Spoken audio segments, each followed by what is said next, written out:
1960년대 GNP가 100달러였었는데 2만 달러가 이제 넘어가는 이런 이제 국가이다 보니까 뒤따라오는 이제 후발 개도국에서 시세머리 눈으로 우리의 이제 기술들을 많이 이제 편취를 하려고 하죠.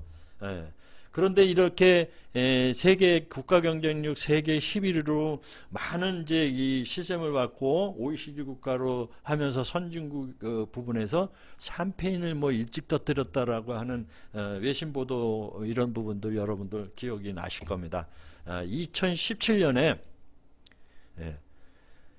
이런 그 사고가 이 뉴스가 2011년 12년에 3일에 한 번꼴로 이렇게 뉴스가 나왔어요. 여러분들 기억나실 겁니다. 그래서 뭐 PDP라든가 자동차 기술은 몽땅 그 나가서 소련에서는 이제 이 자동차 생산까지 이뤄서 3일 동안 생산하다가 그 우리나라에서 항의를 해갖고 생산이 중단됐던 사례도 있고요. 우리 싸이월드 같은 경우에는 이제 3,500만 명 전보 이런 게 이제 노출이 되는 이런 부분. 우리가 이러다 보니까 기업이 성장에 상당히 이제 이렇게 이 국가의 어떤 첨단 기술이 노출이 되면서 국가 경제적인 손해가 엄청나게 이제 커지는데, 우리가 페이스북이 세계 상당히 높은 그 순위를 가지고 있는 페이스북이 그 세 사람 중에 한 사람이 한 얘기가 있잖아요. 싸이월드를 사실 베꼈다라고 개인적으로 이렇게 고백한 적도 있어요. 이 싸이월드 같은 것도 그렇고 뭐 네이버가 됐든 다음이 됐든 다음도 초기에는 이제 네이버보다 좀 선두에 달렸었죠. 그런데 3분의 1의 그 자료가 삭제가 됐어요.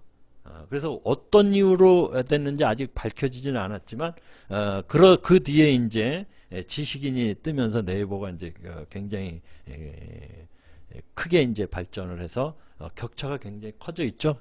다음하고 네이버하고 이런 그 기술의 유출 사건들이 상당히 이제 많이 이제 이러다 보니까 2017년도에 국가 경쟁력이 26위로 이제 추락하게 되는 이런 이제 부분들이 있어요. 그래서 이런 보안에 대한 부분이 이제 여러 군데에서 뚫리는 부분. 그래서 이 반도체 장비 업체가 삼성전자와 하이닉스의 반도체 내부의 그 자료들을 소위 말해서 보안 사고 형태죠. 그래서 이런 비밀들이 미국 본사로 유출이 돼서 국정원에서 이걸 감지를 하고 이런 부분에 대해서 보안 측정을 다시 해서 이렇게 관리하는 이런 부분들도 있었다라는 거죠. 그래서 이 국정원에서 NIS에서 사실은 뭐 가끔 뭐 이렇게 말썽이라 그럴까요? 하여튼 좀 그런 부분이 있는데 어쨌든 2003년도에 국가 그 산업기밀을 보호하기 위한 산업기밀보호센터를 2003년도에 그 조직 안에 크게 이제 신설을 했습니다. 그래서 이 첨단 기술이 나가는 것을 방지하기 위한 이제 그런 활동들을 이제 2003년도에 시작을 한 거죠. 그래서 2004년도부터 2011년까지 4년도 포함해서 7년간의 204건의 첨단 기술이 이제 노출이 되는 이런 부분들을 조사해서 봤더니 피해 규모가 55조 원이 넘는다라고 이렇게 2012년도에 발표를 했었습니다. 그래서 그 국내 이제 일부 보수 언론에서는 잡힌 거는 그렇지만 못 잡은 것까지 따지면 한 400조가 넘지 않겠느냐 이렇게 해서 빙산의 일각이다라고 이렇게 보도를 한 적이 있습니다. 2017년도 우리 그 예산이 400조 7천억이죠. 그런데 추경이 11조 300억이 있으니까 좀 그런 부분이 있는데 이런 그 첨단 기술이 우리가 그 논 팔고 소 팔고 해가지고 공부를 해서 나름대로 이만큼 이제 경제력을 축적을 했는데 이 정도까지도 이제 보호를 우리가 이제 방어적 부분을 갖추지 못하다 보니까 이 후발도상 국가에 계속 이렇게 노출이 되면서 문제시가 돼서 지금 국가 경쟁력이 좀 이렇게 내려앉는 부분도 이런 부분을 이제 생각할 수가 있는데요.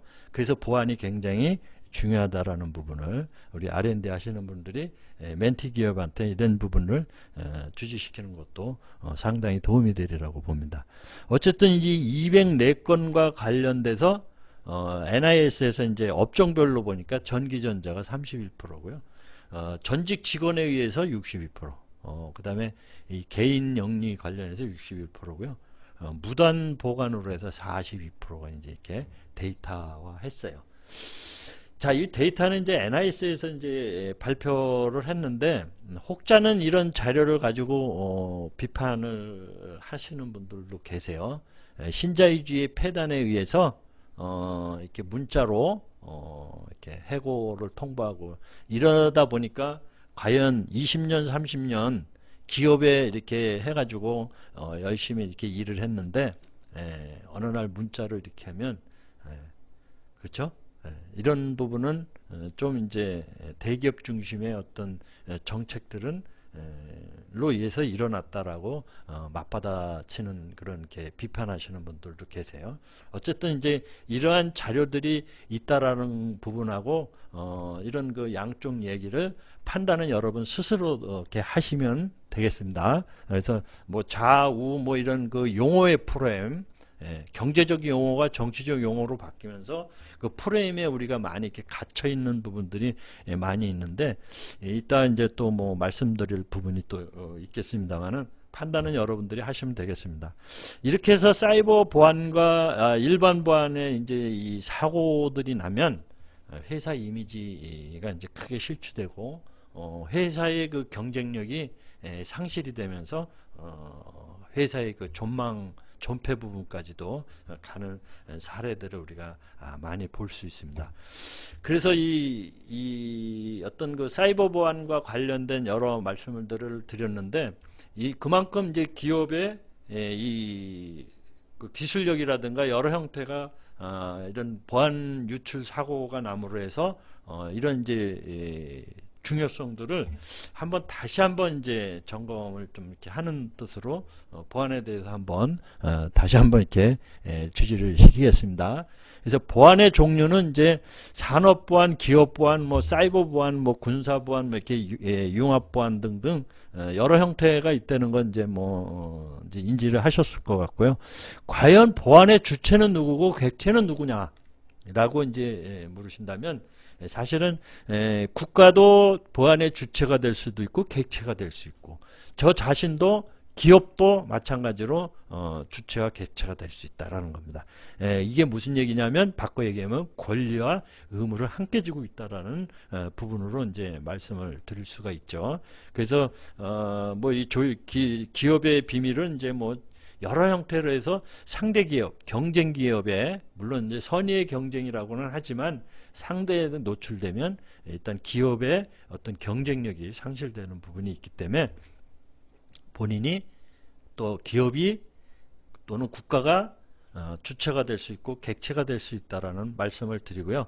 이 비밀과 기밀의 차이는 이제 비밀은 우리 법에 비밀 세류 분류 지침이라고 하는 법 규정이 있습니다. 거기에 비밀 1, 2, 3급과 대비. 요즘에 이제 공기업에서 영업 비밀도 이제 비밀로 해서 분류해 가지고 규정을 삽입을 한 기업도 있고요. 제가 또 이제 서울메트로에서 영업 비밀을 이렇게 비밀로 분류를 해 가지고 기업의 이제 여러 형태로 해서 경쟁력을 지키기 위해서 이렇게 이제 제가 규정을 개정했던 당사자이기도 합니다. 그래서 공기업에도 영업비밀이 이제 있는데 여러분들 그 특허로 보호하는 부분하고 특허로 보호하지 못하는 부분을 영업비밀로 이제 보호하는. 그래서 R&D 하시는 분들은 이 부분을 조금 더 인지를 좀 하실 필요가 있어서 이 뒤에서 이제 제가 말씀을 드리도록 하겠습니다.